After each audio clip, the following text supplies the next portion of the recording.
Keystone meeting was the first meeting that brought together both people who worked in the microbiome in the environment, as well as people who worked in microbiome in human and medicine.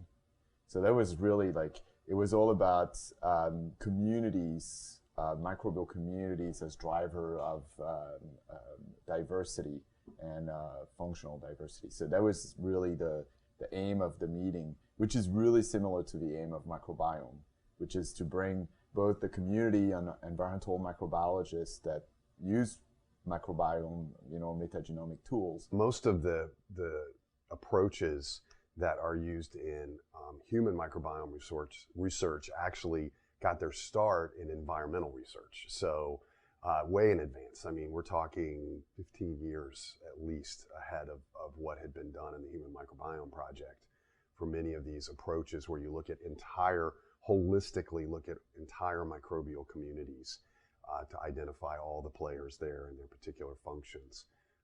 And so I think what was really insightful about the Keystone Conference is like Jacques had said, it really brought together leaders who had been doing this work in environmental systems for 15 years or more with the folks who were emerging out of the Human Microbiome Project and others. And it was, I think, a watershed conference. And I think there's been a big shift, even in the way people approach medicine now. And the microbiome in human is looking at the microbe, not just to, cure disease, because you're not just curing disease, but also to maintain health. And I think that's a big paradigm shift in medicine. Microorganisms are extremely important to the health of ecosystems. I mean, all of the functions that maintain nutrients and carbon balance and the carbon balance in the atmosphere and the ocean are all because of the activities of microorganisms. And so if we extend this sort of idea of microbes providing a healthy system, we can talk about agriculture and obviously clinical implications of this. We liked it. They liked the idea of having this platform for interact for the community, both environmental community and human medical community, to interact and share information, resources, techniques, anything that will benefit both community, because the two communities should be better integrated because they use the same tools, the same principle, the same ecological principle. So they just really needed to have a place to talk. One of the big needs that the journal filled was that folks in the doing clinical microbiome work really had nowhere to go, right? Because many of the clinical microbiological journals were focused on, if you can't tell me that one organism that was causing the disease, what is it doing here? The audience is researchers interested in the role of microbial communities in either environmental functions or in human health, also in animal health. We've had a couple of papers looking at the role of sort of commensal microbes in the health of livestock. And so it really, I think if you had one thread of the researchers who are interested in the journal and who have published in the journal, is really that aspect of an entire microbial community.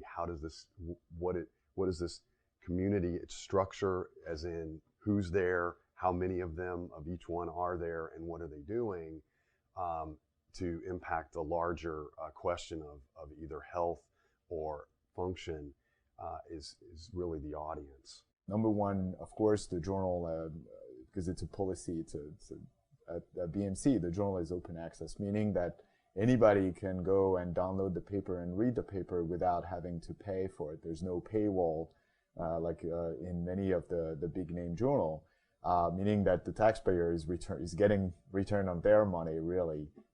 The burden is on the scientists to pay for their publication. But also at Microbiome, we've set some pretty stringent standard in improving scientific reproducibility. We want to make sure that the data that's been used and described in the paper is freely available to not only the public but also other scientists. We want to make sure that there are enough detailed in describing the way the analysis was done, so anybody can go and reproduce using the data the results that are published in a paper. Because it is it's a young field, and things are moving extraordinarily fast with regards to technology. So much of this science is based on DNA sequencing, and there's a new kid on the block among DNA sequencers probably every 2 years now. And so with this rapid move in technology, the best practices are moving at light speed. And so I think is another reason why having disclosure of approaches and methods and analytical methods all the way from collecting the sample through to analyzing the sequence. There can be dozens and dozens of steps in that process, any one of which could influence the outcome. And we've felt and talked a number of times on how the lack of methodological detail is actually held back, I think, advancement in the field at times.